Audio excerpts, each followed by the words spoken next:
Coronel Pedro Baños, del Ejército de Tierra, Arma de Infantería, actualmente en situación de reserva, analista geopolítico, a lo que me he dedicado muchos años, y también el experto en yihadismo y en terrorismo.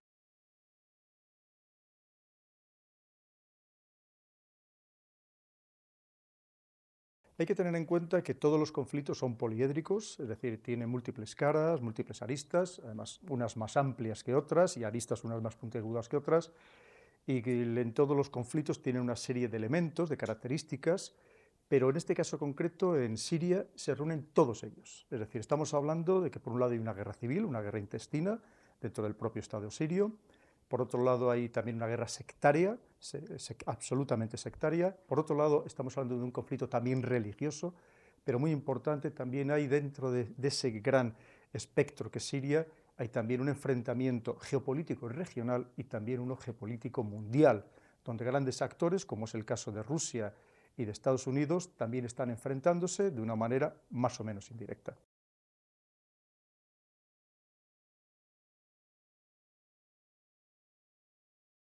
La realidad es que es un grupo como el Estado Islámico, o Daesh, como lo queramos llamar.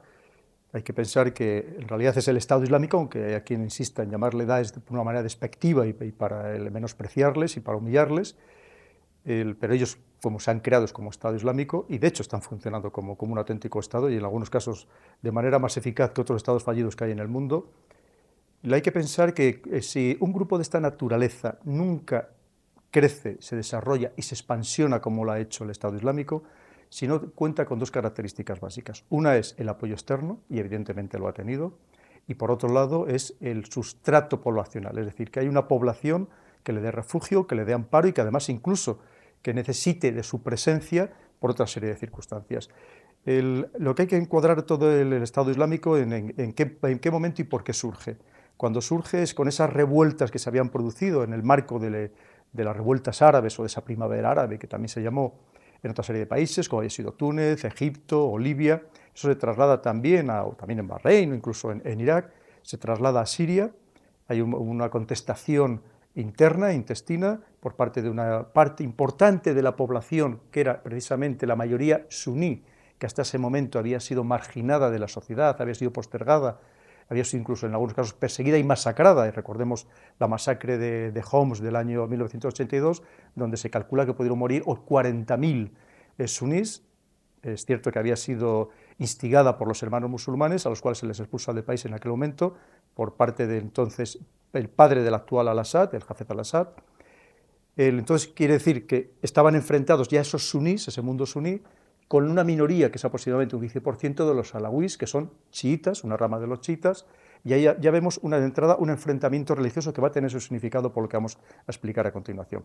Cuando este movimiento, esa contestación intestina dentro de Siria se produce, también alentada y amparada y financiada desde el exterior, ya lo comentaremos, lo cierto es que los rebeldes no son capaces de vencer a las fuerzas de Al-Assad, al ejército regular de Al-Assad, ejército sirio.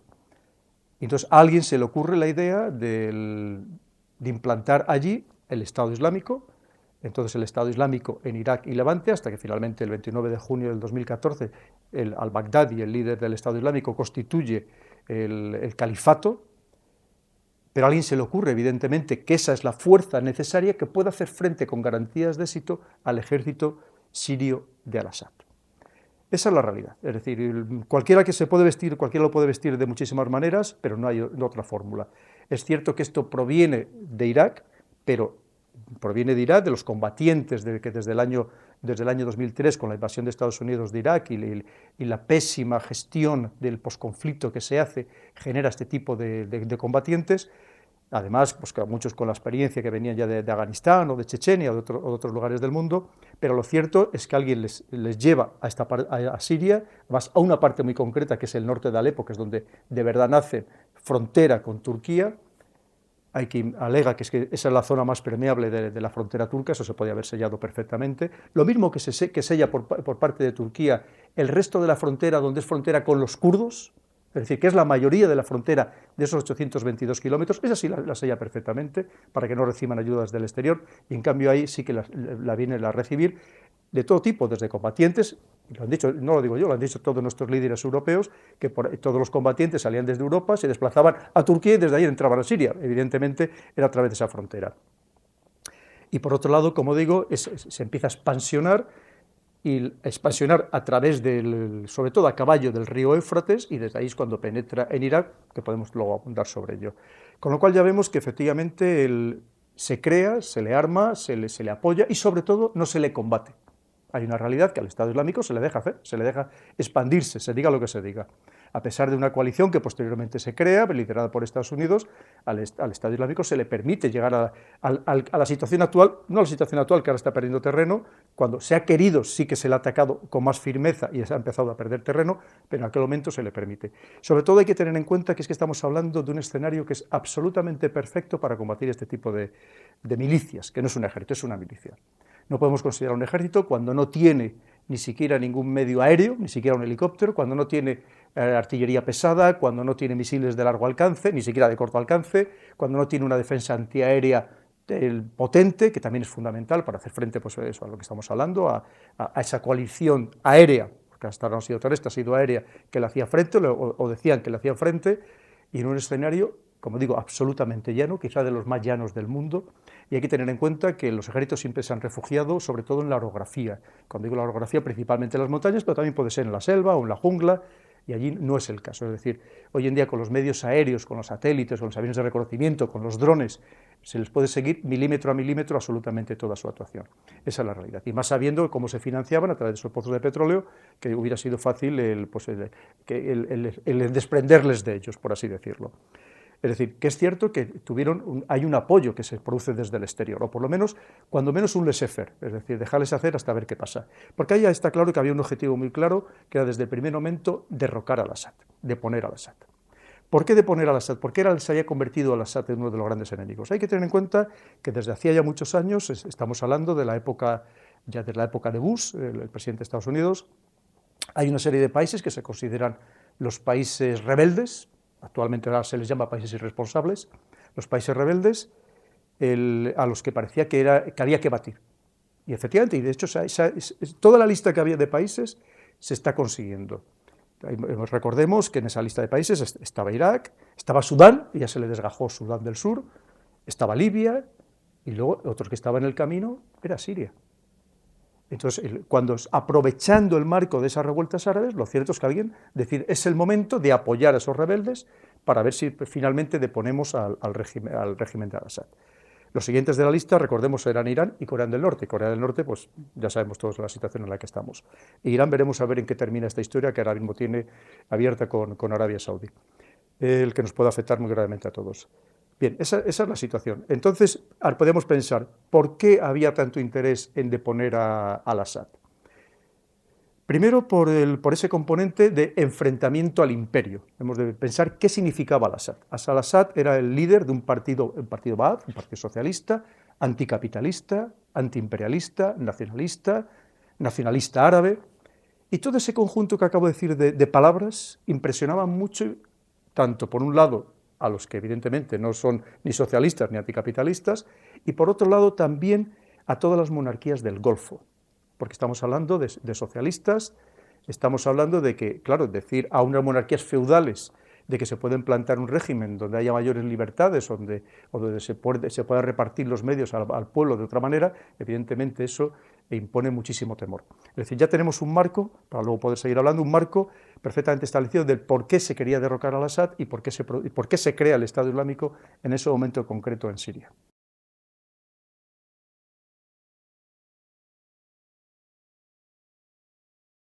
Sí, lo mismo, dentro de ese marco que veíamos tan sumamente amplio, es decir, no hay una sola motivación, estamos hablando de un conjunto de motivaciones. Es cierto que existían unas estrechas relaciones económicas entre Turquía y Siria. De hecho, uno de los motivos por el que se produce la revuelta, que es muy poco conocido, las revueltas, es porque el pueblo se estaba empobreciendo, las industrias pequeñas se estaban empobreciendo porque se estaba ya empezando a comprar productos a muy bajo coste tanto de China como de Turquía. La relación comercial era estrecha, pero sobre todo a la hora de importar productos de Turquía. Pero para Turquía, recordemos, Turquía es suní. Para Turquía, que también se está islamizando el país a pasos agigantados, que pretende recuperar su imperio otomano, pero no solamente en Oriente Próximo, estamos hablando de llevarlo incluso a toda su comunidad turcómana, que estaríamos hablando de toda Asia Central, incluso llegando hasta China, hasta el Turkmenistán Oriental, el Xinjiang. Evidentemente, pues aquí cada uno intenta establecer sus campos de su territorio de influencia. En África está teniendo gran penetración también Turquía, aunque tampoco es muy conocido. Entonces ahí tenía, en la puerta de su casa, tenía un adversario que por un lado era de otra religión, por un lado no coincidía, estamos hablando de la forma política, porque recordemos que también, lo que decía antes, no solamente es un enfrentamiento religioso, sino también político, que es muy importante entenderlo. Y finalmente porque entre vecinos siempre ha habido rivalidades históricas. Eso ha sido un condicionante de la geopolítica a lo largo de la historia. Es decir, que hay una serie de circunstancias el que Turquía desearía que hubiera otro tipo de gobierno que le fuera mucho más afín. Ahí incluso estaríamos hablando hasta del gasoducto que llegaba desde Egipto, que le faltaban 150 kilómetros para llegar a Turquía, y al-Assad decía que sí, que lo permitía la construcción, pero con unas condiciones draconianas que Turquía no estaba dispuesta a cumplir. Y hay una serie de condicionantes, como vemos, económicos, políticos, religiosos, de todo orden. Lo cierto es que todo eso, que ya de por sí importante, se une a algo todavía mucho más importante para Turquía, como es el problema kurdo. En el norte de Siria existía una comunidad kurda importante, que además es una comunidad kurda que vivía en relativa libertad, sobre todo pensando cómo viven los kurdos en otras partes del mundo, en otros países, especialmente, podemos hablar de Turquía.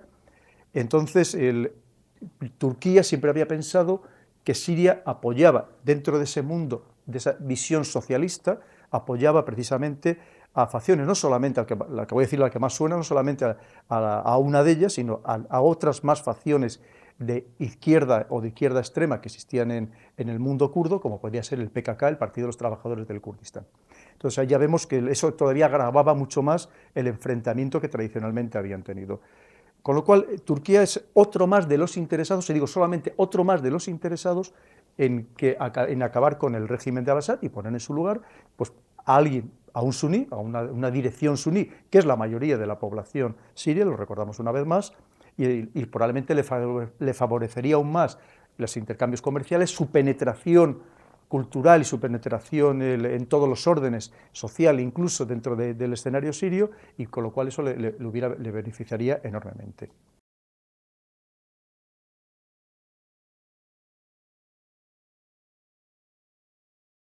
Bien, la pregunta es muy oportuna porque estamos pasando de un problema regional, porque el Estado Islámico hasta ahora solo tenía intereses regionales, es decir, asentarse en una parte para proteger a esos sunís precisamente que habían estado, digamos, marginados y, como digo, perseguidos y en algunos casos encarcelados injustamente y muchas más cosas, tanto por parte del régimen de Maliki en Irak como por Al-Assad en Siria, y de una cuestión regional se ha internacionalizado, por lo menos transnacionalizado, podríamos decir. ¿Por qué? Hemos de pensar, y además, ¿por qué contra Francia? Bueno, tiene muchísimos motivos, aparte de lo que significa París, que es en cierto modo la capital de Europa, incluso por la resonancia que tiene en todo el mundo, que es conocida en todo el mundo.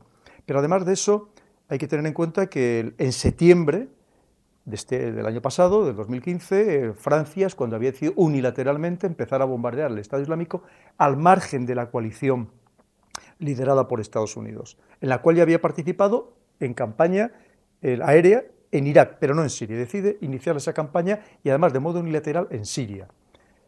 Y lo decide además por algo muy curioso, que es el atentado que había habido, el atentado frustrado que había habido en el tren que venía desde Holanda hasta Francia, y entonces Francia dice que va a actuar contra el Estado Islámico para evitar atentados. Hemos visto que efectivamente no se consigue, no es la solución para conseguir frenar los atentados.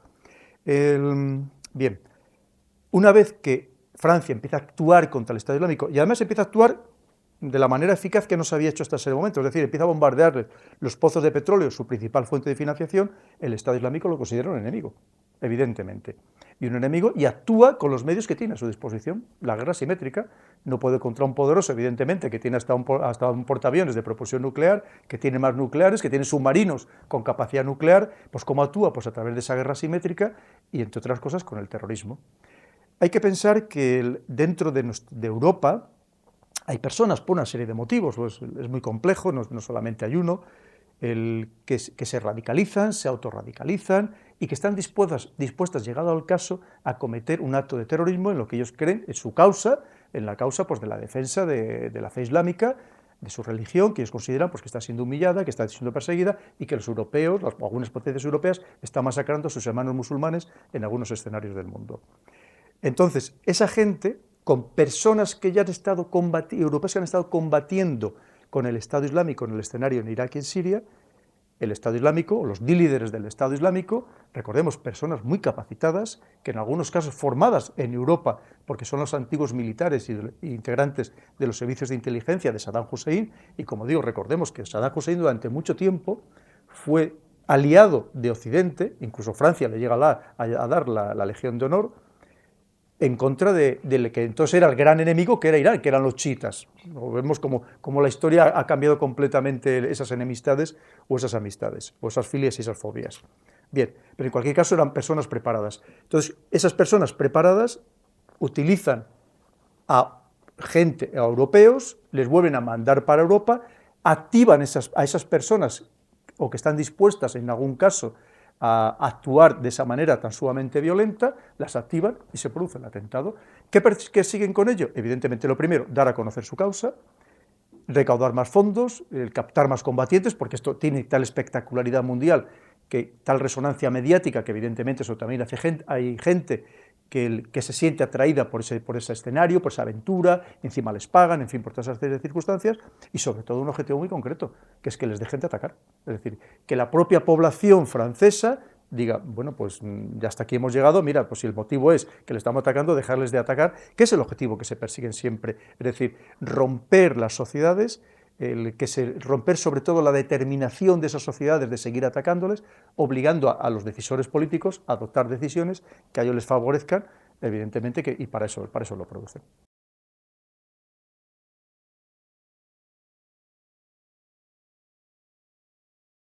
Hemos de pensar que inicialmente, cuando se producen los atentados del 13 de noviembre, pues se produce un apoyo masivo. O sea, parecía que íbamos a entrar toda Europa en guerra. La realidad no ha sido esa. La realidad es que incluso los países que podríamos considerar más próximos a Francia, como puede ser Alemania, pues han tenido una reacción muy moderada.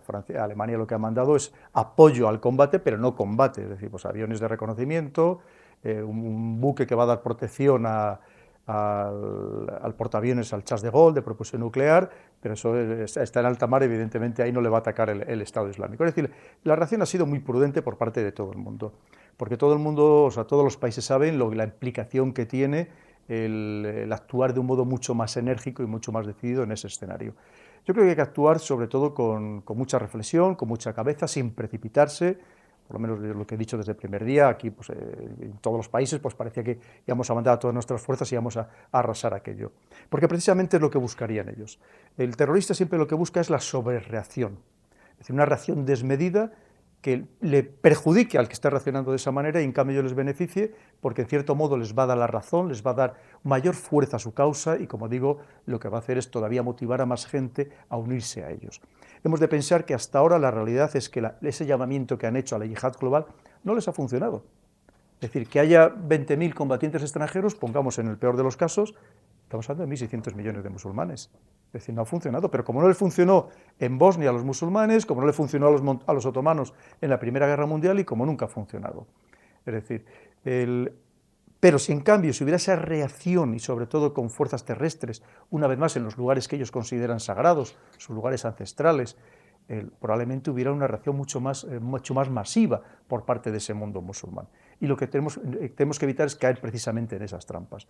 Yo creo que hay que actuar de alguna manera, evidentemente, y Francia también ha actuado por política interna, ha actuado por política europea, y probablemente les haya excedido en esa reacción, como digo, porque mandar pues eso, un portaaviones de propulsión nuclear frente a una milicia de 30.000 combatientes pues parece un poco desmedido, ¿verdad?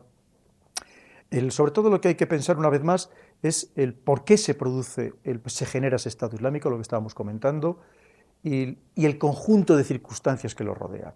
Si no somos capaces una vez más de entender que, entre otras cosas, el Estado Islámico ha tenido el predicamento que ha tenido, porque ha sido apoyado por una serie de países, que les van a seguir apoyando probablemente, de una manera o de otra, y más ahora el enfrentamiento que estamos viviendo, entre sunís y chiitas, que es una cosa muy grave, que a lo mejor no le damos la suficiente importancia. Y sobre todo, si no entendemos que el Estado Islámico pudo expandirse también de esa manera y controlar a casi 10 millones de personas, porque esos sunís habían sido, como hemos dicho antes, marginados y postergados tanto por parte del régimen de Maliki en Irak como el del régimen de Al-Assad en Siria, no vamos a solucionar nunca el problema. Porque podemos acabar con los 30.000 milicianos del Estado Islámico, pero no acabaremos nunca con el concepto del Estado Islámico, porque el problema va a seguir estando ahí. Ahora, aquí se está vendiendo como un gran éxito la toma de Ramadi por parte del ejército iraquí, pero no nos están contando las barbaridades que se han hecho para tomar esa ciudad, como tantas otras, que lo que están haciendo tanto por parte de las fuerzas del régimen ahora mismo de Bagdad, de al-Abadi, el que es actualmente el primer ministro, pero por parte también de las milicias chiitas, que en realidad son las que están proiraníes, que están controlando Irak. Si no entendemos que ahora mismo lo que está muchas veces con esas acciones tan sumamente, me voy a decir, brutales que están llevando a cabo, están arrojando a más jóvenes en los brazos del Estado Islámico, de la milicia del Estado Islámico. Si no entendemos esa situación, el problema va a estar ahí. Estamos hablando de 10 millones de personas, va a seguir estando ahí. Tenemos que entender eso y a lo mejor entender cuáles son las reivindicaciones de estas personas, qué son los fines que persiguen e intentar buscar una solución más allá de la solución bélica, de la solución de las armas. La solución de las armas puede ser para llevar, como yo digo siempre, a las partes a una mesa de negociación donde se alcance un acuerdo duradero y, sobre todo, muy importante, un acuerdo de paz duradero que ponga fin al desastre humanitario tan terrible que existe, y no solamente en Siria, en Irak, donde hay entre 4 y 5 millones de personas que ya han sido desplazadas de sus hogares. Hay que ver las imágenes de cómo están quedando arrasadas completamente las ciudades de medio millón de habitantes, de 200.000, de 300.000 habitantes, tanto en Irak como en Siria. Personas que es que no tienen donde refugiarse claramente. Y estamos ya en invierno y en algunas zonas de Siria ya empieza a hacer mucho frío.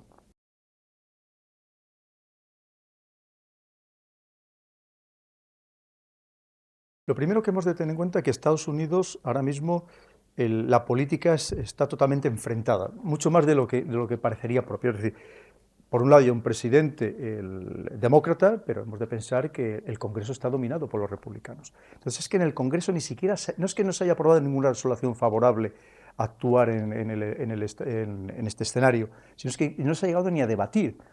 Y tampoco el Obama tenía claramente una ley o un acta que le permitiera actuar de un modo decidido en este escenario. Y también, por otro lado, hay que pensar que Obama, pues en cierto modo, está pagando ese premio Nobel preventivo que le dieron antes ni siquiera de empezar su mandato, y tampoco probablemente se quería arriesgar a un conflicto de alta intensidad en esa zona. Y también hay que considerar, por otro lado, que Estados Unidos en esa zona ha cometido graves errores, como estamos hablando. Sobre todo, el conflicto es muy fácil ganarlo, lo que estamos comentando. El conflicto, cuando entra, es verdad que entran casi 200.000 hombres, si les unimos a los 150.000 norteamericanos, los 50.000 británicos y los polacos, que básicamente son el grueso de los que en su momento entran en el 2003 en Irak. Claro, en 48 horas han destruido aquel ejército que iba a ser la madre de todas las batallas, que iba a ser la madre de todas las batallas. Estamos hablando con alta tecnología, con divisiones de carros de combate, arrollan completamente al ejército de medio millón de hombres de Saddam Hussein. Pero claro, es que no había otra opción, ¿no? Pero lo que quiero decir con esto, que ese posconflicto que lo hacen de una manera fatal, entonces probablemente no quieran repetir experiencias y sobre todo en ese escenario. Porque recordemos, hay que recordar una vez más que cuando se agrava la situación que tenemos actualmente o cuando se inicia realmente la situación que tenemos actualmente, es en el año 91 cuando Estados Unidos, por liberar a Kuwait de la agresión que había sufrido por parte de Saddam Hussein, recordemos también por un tema de precios de petróleo y por temas de producción de petróleo, sobre todo, es a partir de ese momento cuando Al-Qaeda, Bin Laden, que se había fundado en 1988, es cuando decide intervenir contra Estados Unidos porque entiende que tropas extranjeras, que tropas impías, habían entrado en los territorios ancestrales del mundo árabe, del mundo musulmán, y que por lo tanto tenían la obligación de expulsarles de allí. Entonces, lo que no podíamos una vez más es cometer el mismo error. Y en ese sentido, hay que pensar que, bueno, pues Estados Unidos no lo ha hecho mal del todo. Entonces, ¿cómo intenta actuar Estados Unidos? Intenta actuar, pues, a través del método indirecto, con tropas interpuestas. Y por un lado, con una operación abierta, que la forma una serie de rebeldes sirios que los forma en Turquía, que fracasa completamente. Por otro lado, una acción encubierta, una operación encubierta de la CIA que forma a otros 5.000 sirios en Jordania, que también fracasa. O sea, lo más que llega a conseguirse al final, de 5.000, 50 combatientes se enfrenten al Estado Islámico y al día siguiente son capturados tanto los 50 combatientes como el general que mandaba las fuerzas. Porque, entre otras cosas, estos sirios que les habían formado y armado, en algunos casos es de cuando les dicen, no, ahora vete a luchar contra el Estado Islámico. Dicen, no, no, si yo que quería luchar era contra el régimen de Al-Assad, las fuerzas de Al-Assad. Y por otro lado, el Estado Islámico, a muchos de ellos, porque encima son sunís, porque recordemos que son los que están enfrentados con los chiitas, los alawís de Al-Assad, lo que hace es que les dobla el salario y se pasan con armas y bagajes al Estado Islámico. Esa es la realidad, porque allí luego también las afinidades, las lealtades son tremendamente efímeras. Allí nunca se sabe cuando te levantas quién es el amigo y quién es el enemigo. Esa es un poco la situación. Y todo eso hay que unirlo, si hablamos del plano geopolítico, lo que hablamos del caso de Irán, del plano geopolítico al significado que tiene que de repente ese mundo suní, que en cierto modo está siendo atacado, porque el mundo suní lo que ve es que el que se está atacando es a sunís, que son en este caso el Estado Islámico, que estaban defendiendo a sunís contra chiitas en Irak y contra chiitas en Siria. Mucha gente, muchos sunís lo ven de esa manera, lo entienden de esa manera. Y esos países del Golfo que durante años les han vendido que el gran enemigo era Irán y que Irán en cualquier momento los podía atacar, y eso ha hecho que hayan comprado cantidades ingentes de armamento, principalmente a Estados Unidos, pero también a otros países como puede ser el Reino Unido. Todavía el año pasado el Reino Unido le ha vendido 8.000 millones de dólares a Arabia Saudí en armamento, solamente a Arabia Saudí. Pero es que se calcula que Estados Unidos puede haber vendido más de 40.000 millones de dólares en armamento a Arabia Saudí. Evidentemente, se sienten molestos cuando ahora de repente Estados Unidos dice, no, no, que estos ya no son malos, han pasado a ser los buenos y además son los que nos van a solucionar el problema en Oriente Medio, que son los iraníes, que son los chiitas. Y cuando ven esos sunís, los países del Golfo, que no les gusta que le llamen el Golfo Pérsico, porque Pérsico evidentemente parece que pertenece a Irán, están viendo como efectivamente Irán parece ser que es el que está ganando. Porque se está apoderando de todo Irán, de todo Irak, parece que se está manteniendo por lo menos en Siria, se está haciendo fuerte en Yemen, donde a través de las milicias houthis, también chiitas, ha logrado ya penetrar incluso en el sur del territorio de Arabia Saudí, que esto es muy importante, porque como digo, puede llevar a Arabia Saudí a entrar en una guerra abierta. Claro, entonces Arabia Saudí se siente profundamente molesta. Para que veamos la importancia que tiene todo esto, es decir, y si acabáramos con esa milicia del Estado Islámico en Irak y en Siria, es decir, con sunís, acabando con sunís, todavía le vamos a dar mayor capacidad de expansión a Irán, y eso va a terminar todavía de agudizar el problema, de molestar a todo ese mundo suní muy poderoso, muy rico, estamos hablando a lo mejor las Fuerzas Armadas, en cuanto a moral y a personal, pues sería discutible su capacidad, pero en cualquier caso la capacidad material la tenemos ahí y desde luego es muy potente y muy poderosa.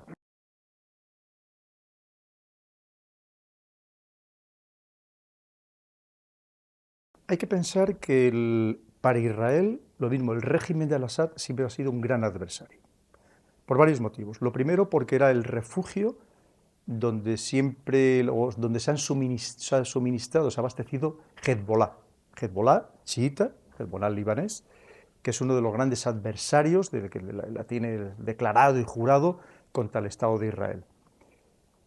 Que hasta ahora, por cierto, había actuado solamente a través de medios asimétricos, pero que actualmente en Siria está actuando con medios convencionales, es decir, con unidades convencionales, incluso que tiene una brigada de carros de combate, y Israel teme que antes o después se va a volver contra ellos. Y por eso fue el ataque reciente de matar en Damasco a uno de los líderes principales de Hezbollah, como advertencia de lo que puede venir detrás, para que veamos la complicación que tiene toda esa zona. Hay que recordar, además, que Israel y Siria siguen en guerra. Hay un alto el fuego, pero no hay un acuerdo de paz. Estamos hablando desde el año 73, desde la guerra del Yom Kippur. en el que Siria pierde a favor de Israel los Altos del Golán. Altos del Golán que Israel nunca va a renunciar a ellos por varios motivos. Lo primero, porque ahí están la cabecera de las fuentes del río Jordán, que es fundamental, es la arteria de la que vive Israel y no puede prescindir de ella. Un sitio donde ya tiene una gravísima escasez hídrica. ¿Veis? Eso, con gravísima escasez hídrica. Por otro lado, es el poco colchón estratégico que tiene el Israel para, en caso de que se produzca una agresión, para poder ceder espacio a cambio de tiempo para poder reaccionar. Y por otro lado, entre otras cosas, también muy importante, que es de los pocos sitios donde todavía es un sitio muy inhóspito, pero donde todavía puede llegar en un momento dado a establecer colonos dentro del poco espacio que tiene de por sí Israel. Es decir, no lo va a ceder jamás. Eso es un problema muy importante. Con lo cual a Israel le convendría tener a un gobierno mucho más afín, que pudiera llegar a un establecimiento ya de ese status quo que hay ahora mismo, pues el oficializarlo en Naciones Unidas y acabar con esa situación, como digo, de todavía estar en guerra técnica. Luego, además de todo eso, también el enfrentamiento, lo que hablamos también ideológico, religioso y en todos los órdenes. Recordemos una vez más que el régimen de Al-Assad es chiita y el Estado Islámico es suní. Los chiitas, amparados sobre todo por Irán, desde hace ya años lleva diciendo que quiere acabar con el Estado de Israel y que además, pues, de una manera velada, y que si llega a tener ese arma nuclear lo llegaría a emplear, si fuera preciso, contra el Estado de Israel. Y su manera de actuar indirectamente, precisamente a través de esa estrategia simétrica, es con Hezbollah, que es una manera de decirle a Israel: si tú algún día me atacas para acabar con mis instalaciones nucleares, me bombardean mis instalaciones nucleares, yo inmediatamente lanzaré a todas las fuerzas de Hezbollah que están en la frontera, contra precisamente tu territorio. Ahí ya vemos un enlace tremendamente importante. Con lo cual, si hasta ahora es verdad que los enemigos principales de Israel han sido los vecinos que le rodeaban, los árabes que le rodeaban, es decir, en realidad sunís, podríamos decir, pues Egipto, Jordania, Líbano, todos los países que le rodean, pero de repente su enemigo se convierte, los chiitas, los iraníes, y entonces la situación actual es que el Israel está estableciendo, curiosamente, contra enemigos que también que la tienen jurada contra Israel, está estableciendo incluso ciertas relaciones, y en algunos casos algo más que eso. Recientemente, por ejemplo, en una oficina de Naciones Unidas en Emiratos Árabes Unidos, que es un gesto, pero un gesto muy significativo, ha abierto una oficina diplomática a Israel. Es decir, es acercarse a ese mundo suní, en contra del mundo chiita, que para él es mucho más adversario que el resto del mundo suní actualmente. Como digo, hay que ser muy prudente, porque voy a insistir, las alianzas son tremendamente efímeras a todos los niveles, y esto ya no es la Guerra Fría, donde todos sabíamos quién era nuestro amigo y quién era nuestro enemigo. Hoy en día, vuelvo a insistir, cuando nos levantamos por la mañana nunca sabemos quién va a ser nuestro amigo y quién va a ser nuestro adversario.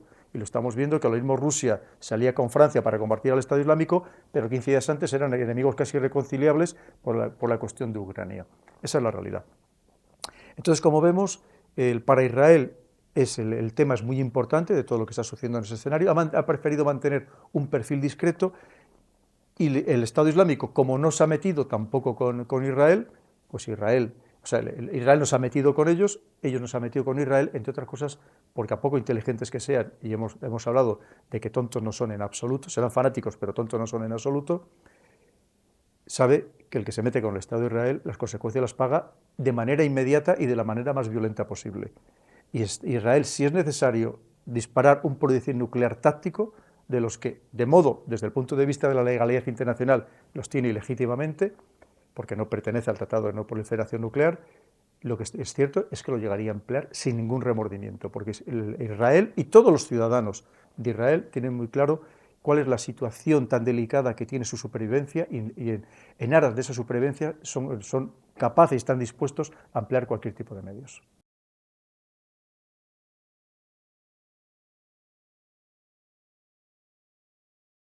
Hay que considerar que desde hace ya unos años Rusia, o la Rusia de Putin, que hay que decirlo así, está intentando recuperar la posición en el mundo que ellos creen que le corresponde. Le corresponde por historia, por población, por territorio y por recursos. No digo por economía, porque actualmente la economía rusa está en una situación muy delicada, sobre todo con la bajada de los hidrocarburos tan sumamente enorme, y entonces su fuente, que era su principal fuente de ingresos, sobre todo la venta de gas y petróleo, pues ha quedado muy mermada. Pero sí que es verdad que le estamos hablando todavía de una grandísima potencia, que además tiene tecnología, que tiene cultura, que tiene absolutamente todo para tener un peso importante en el mundo. Aparte de ser el país más grande del mundo. Ya lo hemos visto que lo había intentado en Georgia en el año 2008, ahí dio el primer toque de atención, lo ha realizado en Ucrania, anexionándose Crimea, y también todo eso lo ha aprovechado, pues comentábamos antes, ante esa política errática, indecisa, incluso confusa, que muchas veces no entienden ni los propios aliados por parte de Estados Unidos. O en cualquier caso, no absolutamente decidida como fue en otros momentos históricos de no hace muchos años. Para él, para Rusia, al actuar en ese escenario, donde Estados Unidos a lo mejor no tiene el tanto interés como en su momento llegó a tener, si hablamos puramente desde el aspecto de los hidrocarburos, porque ahora mismo con el fracking se ha convertido en un gran proveedor de sí mismo e incluso de exportador, con capacidad para exportar al exterior, a muchísimos países. Evidentemente, pues Rusia intenta, pues, como toda potencia, pues expandir sus tentáculos. Hay que tener en cuenta que el régimen de Al-Assad, ya no de ahora, de su padre, de Hafez, había sido siempre prosoviético y prorruso, que allí tiene la única base que tiene actualmente en el Mediterráneo, en el puerto de Tartus, por parte de Rusia. Rusia no puede prescindir de ella, y cualquier negociación futura, sea con Israel, sea con Estados Unidos, sea con quien sea, desde luego va a pasar por parte de Rusia de que se garantice que se le mantiene ese puerto de Tartus, esa base en el Mediterráneo, donde está intentando actuar, pues también con Chipre, donde está alquilando bases para poder actuar también, para proteger precisamente ese puerto de Tartus. Y no solamente estamos hablando en Siria, sino que también se está expandiendo por el entorno. En Egipto mantiene excelentes relaciones, se ha convertido en el principal proveedor de grano, el mayor consumidor de grano del mundo, que es Egipto. Le va a vender también grandes cantidades de armamento, de todo. Entonces, es decir, está intentando, pues, expandirse en toda esa zona, aprovechando, pues, un poco el vacío que está dejando Estados Unidos. Además, hay que tener en cuenta que Rusia tiene una ventaja, que puede actuar de una manera mucho más enérgica, porque su gobierno no tiene un parlamento al que responder, como podríamos entender en otros países europeos o en Estados Unidos, donde más del 80%, casi el 90% de la población apoya las decisiones de un presidente al que ven como un auténtico líder y que efectivamente está recuperando la grandeza de la madre patria Rusia, que para eso a lo mejor nosotros no lo podemos entender, pero para los rusos es muy importante lo que estamos hablando. Incluso los rusos expatriados lo ven casi como una hazaña por parte de Putin, esta imagen que está dando de fortaleza en el mundo, de ese presidente enérgico, deportista, que practica eso de los deportes, incluso de pues artes marciales, que monta a caballo, que caza, que esa imagen que a nosotros puede parecer excesivamente estereotipada, pero que para ellos tiene gran importancia, un pueblo sufrido, un pueblo duro, un pueblo que todavía cree en la violencia para resolver los conflictos. Y entonces, como digo, Putin tiene la gran suerte de que tiene ese apoyo interno que le permite actuar de esa manera tan sumamente enérgica. Y también yo desde el principio tuve la sensación que a Rusia se le está dejando actuar, sabiendo que la única solución que se podía encontrar en Siria era dejar, por lo menos de manera temporal, probablemente hasta el verano o un poco más, al Assad en el poder para intentar, como digo, y ojalá sea así, poder finalizar con ese drama humanitario tan sumamente terrible que allí existe, un drama de consecuencias que nosotros no somos capaces todavía de entender, eso que haya más de 300.000, hay quien habla a lo mejor de 400.000 fallecidos, es increíble, ¿no?, que prácticamente a las puertas de Europa esté sucediendo eso, aunque fuera más lejos, por supuesto. Pero como digo, probablemente se le esté dejando hacer a Rusia lo que otros no pueden hacer, porque tendrían que responder, como digo, ante sus poblaciones o sus parlamentos, se le esté dejando actuar para poner precisamente el coto a esa situación. Entre otras cosas, el enfrentamiento con Turquía vino precisamente porque Rusia había empezado a sellar esa frontera que comentábamos antes, que hasta ahora no se había hecho, y de ahí vino, entre otras cosas, el malestar con Turquía, Con lo cual, una vez que se le ha empezado a cercenar esa llegada de combatientes procedentes de Turquía y a que le llegaran suministros de todo tipo también al Estado Islámico, el Estado Islámico está retrocediendo dentro del escenario sirio. Es verdad que en paralelo Rusia actúa también contra todos los rebeldes que estaban en contra del régimen de Al-Assad, pero como digo, probablemente no sea la mejor de las soluciones, pero es que aquí no hay que buscar la mejor de las soluciones, lo que hay que buscar es una solución, porque no existe la mejor. Lo que hay que buscar es una solución, la que sea la menos mala, que como digo, sobre todo, una vez más, que lo que se suele olvidar cuando se habla de estos temas, de pensar en la cantidad de personas que sufren. Ya no hablemos de los pobres que han muerto, hay que pensar en la gente que ha quedado herida y la gente que está vagando por Siria o en los campos de refugiados de Jordania, de Líbano o de Turquía en condiciones en algunos casos infrahumanas y que yo creo que merecen por lo menos que se les preste la debida atención por parte de esos que nosotros nos consideramos tan ricos, tan generosos y que además debemos expandir nuestros valores humanos y nuestros valores de respeto a todo tipo de derechos al mundo y que ahora es la prueba que nos están poniendo que a lo mejor no estamos reaccionando con la suficiente grandeza que deberíamos hacerlo.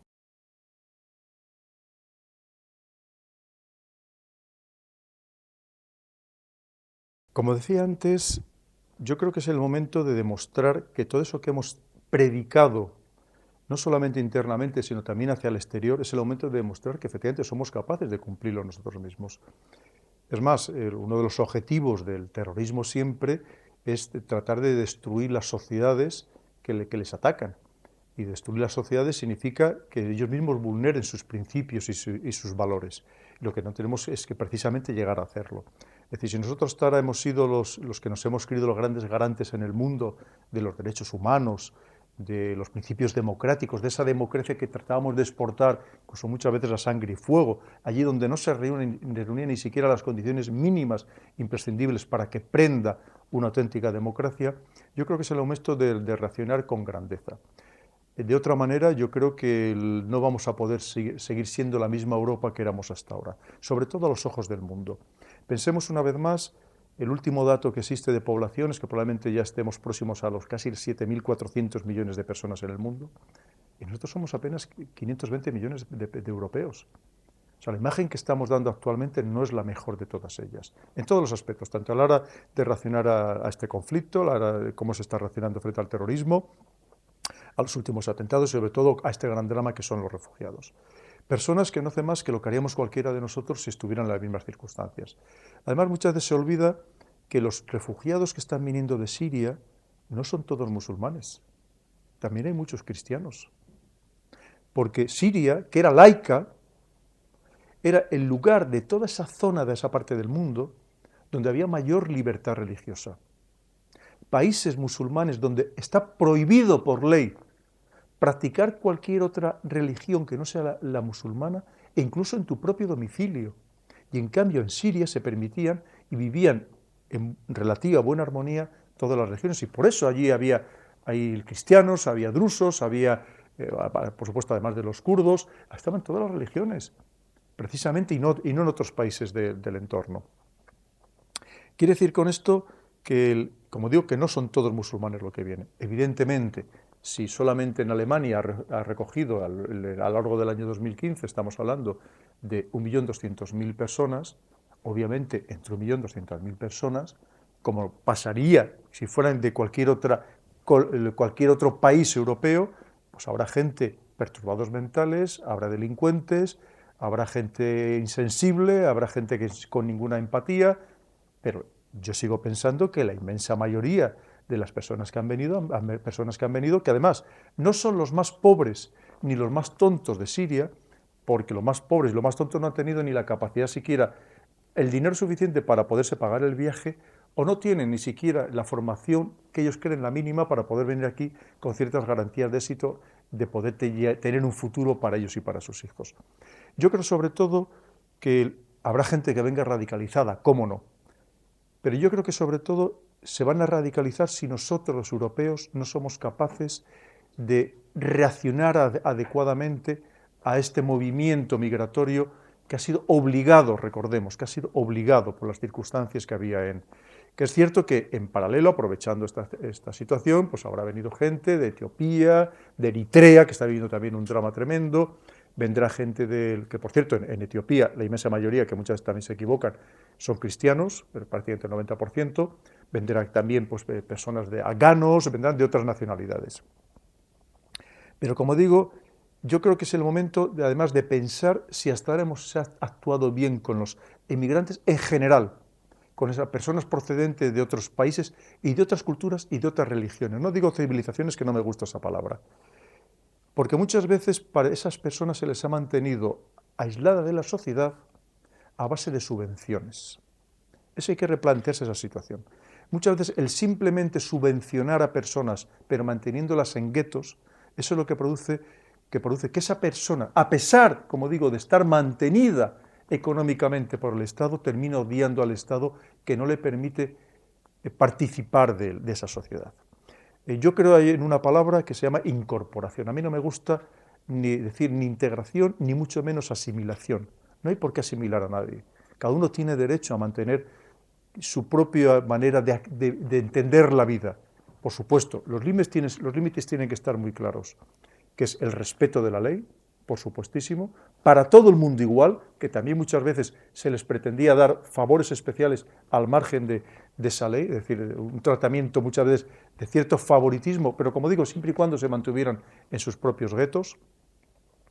El respeto de la ley para todo el mundo, pero como digo, con la posibilidad de incorporarse realmente a las sociedades. Uno de los principios que a mí me parece más esenciales en una democracia real es la movilidad social. Y lo cierto es que en muchos países, a pesar de que se presuma de ello, no existe esa movilidad social. Lamentablemente, dependiendo de en qué entorno se nace y en qué entorno se desarrolla una persona, se ve incapacitada para llegar a otros niveles sociales. Y eso yo creo que tenemos que ser capaces de entender que, entre otras cosas, no solamente hay que actuar, como hemos visto, con las armas, que la primera actuación de las armas debe ser siempre la disuasión, pero si es necesario llevarlas a emplear, hay que emplearlas con cabeza y saber que no debemos provocar un mal mayor del que tratamos de atajar, pero sobre todo aquí estamos hablando de que hay que actuar con psicología, hay que actuar con medidas sociales, como estamos viendo, y también con medidas políticas, y con un conjunto de circunstancias, de tal manera que seamos capaces de a estas personas darles lo mismo que tienen los demás ciudadanos, pero cuando digo lo mismo, ni más ni menos. Tampoco extralimitarse en a lo mejor un proteccionismo que, como digo, es un proteccionismo subvencionado, que lo que hace es que al final esa persona sienta resentimiento contra el Estado que le ha acogido. Y además, y me gustaría decir algo, aquí hay mucho miedo a que estos refugiados, como se suele decir, vengan a vivir del estado del bienestar. Evidentemente habrá quien venga pensando en ello. Y muchas cuando dicen, ¿y por qué no se van a otros países musulmanes? Hombre, porque todo el mundo espera ir a mejor. Aquí cuando se emigraba a Estados Unidos, se emigraba a Alemania. No te ibas a un país del tercer mundo donde ibas a vivir peor, evidentemente. Eso es de cajón. Pero con independencia de eso, hay que pensar que como digo, que tenemos que tener una visión mucho más amplia. Mientras en muchos países europeos, lamentablemente, la juventud solo está pensando en llegar a tener un puesto de la administración, a ser funcionario, para luego a partir de ahí, ya veremos, como dicen, si ya me hacen trabajar o no, pero por lo menos ya tengo un sueldo seguro. Esta gente son grandes emprendedores y lo han demostrado donde se han asentado en otros sitios. Pero no solamente, es una mentalidad completamente distinta. Pero cuando aquí, por ejemplo, hay grupos de musulmanes de otros países que no han dado nunca ningún problema y son grandes emprendedores, podríamos hablar de las personas, por ejemplo, de Bangladesh, aquí en España muy especializados, por ejemplo, en el campo de abrir tiendas de fruta y de verdura. No trabajan, de hecho su mentalidad les impide trabajar para otras personas, les impide optar, por ejemplo, a ser funcionarios.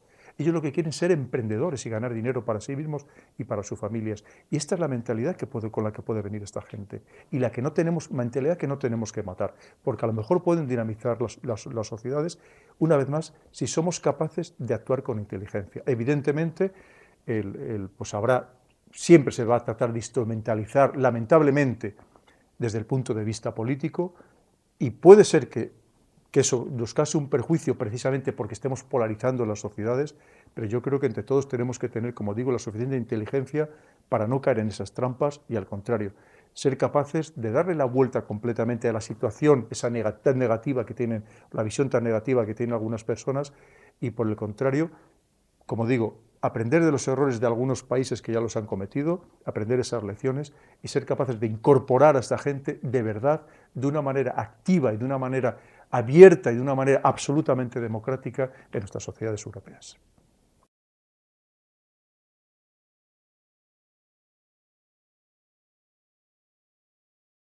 El problema es tan sumamente complejo, con tantísimas ramificaciones, que puede suceder cualquier cosa.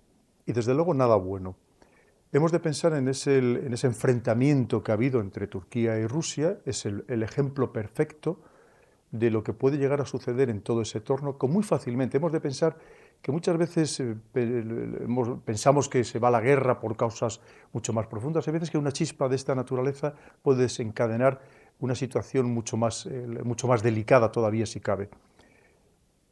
Una vez más, el Estado Islámico, a pesar de que nos focalicemos en él, es solo un pequeño elemento dentro de este puzzle tan sumamente tremendo, de este damero maldito que se ha creado ahí.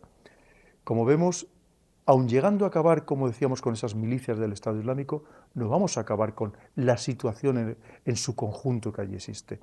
Estamos hablando de si crece Irán, qué va a pasar con la visión que van a tener los países del Golfo, y especialmente Arabia Saudí. Arabia Saudí, que ha creado una coalición internacional, teóricamente para combatir al Estado Islámico, todos de sunís, para combatir a sunís, recordemos, que probablemente le interese ahora mismo, porque cuando tú creas un monstruo, el problema es que ese monstruo se vuelva contra ti porque también te considere un enemigo a batir, porque también te considere que no cumple los principios más fundamentalistas en el que tú, tal y como tú lo has creado, puede ser. Pero que sobre todo yo entiendo que esa gran coalición, en la que muchos países se sorprendieron de verse incluidos en ella, recordemos, va dirigida sobre todo contra los chiitas, va a ser dirigida sobre todo contra Irán. Es que, vuelvo a insistir, es que Arabia Saudí está siendo atacada por el sur. Hay fuerzas chiitas de los houthis a través de Yemen que han penetrado en su territorio. Con una importante minoría chiita que tiene Arabia Saudí en su territorio, que encima está localizada donde tienen los principales pozos de petróleo. Estamos hablando de un Bahrein donde la mayoría de la población es chiita, pero en cambio está apoyada, esa minoría suní está apoyada por Arabia Saudí, y que Arabia Saudí ya ha mandado fuerzas de su propio ejército para aplacar a esos chiitas. Es decir, el escenario es tremendamente complejo, no sabemos cómo puede evolucionar, no sabemos cómo va a ser, a medida que se vaya expansionando ese Irán, cuál va a ser la relación, por ejemplo, de Israel.